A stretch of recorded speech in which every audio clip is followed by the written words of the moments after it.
The 2023 tax filing season now in the home stretch. Procrastinators need to act fast to make the looming deadline. Believe it or not, TikTok has become a popular source of personal finance information, especially among Gen Z. But the IRS warns those seeking last-minute tax tips may not get the most accurate advice from those so-called finfluencers. CNN's Karen Caifa looks at the possible red flags. From budgeting to student loan payments, the hashtag FinTalk has exploded on TikTok. It really just shows how many people are looking for that personal finance advice, how to save their paycheck, how to spend their paycheck, and especially during this time of year, how to file taxes.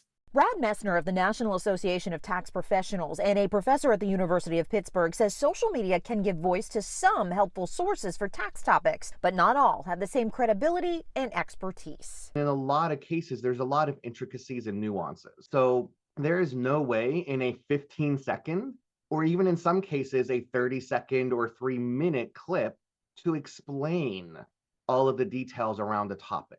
The IRS said this week bad information on social media, including schemes like misusing W-2 forms to scam a bigger refund, can lead a taxpayer to big trouble. Nick Molney, managing editor at CNET, says users should always do their own research. The fact check that you always want to put into place, make sure that you know the basics and that you're not just following someone's potential get-rich-quick messaging that may or may not even be true.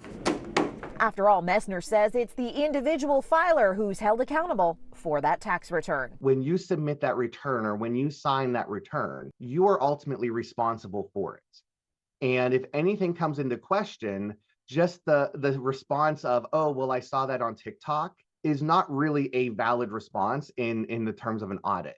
In Washington, I'm Karen Caifa.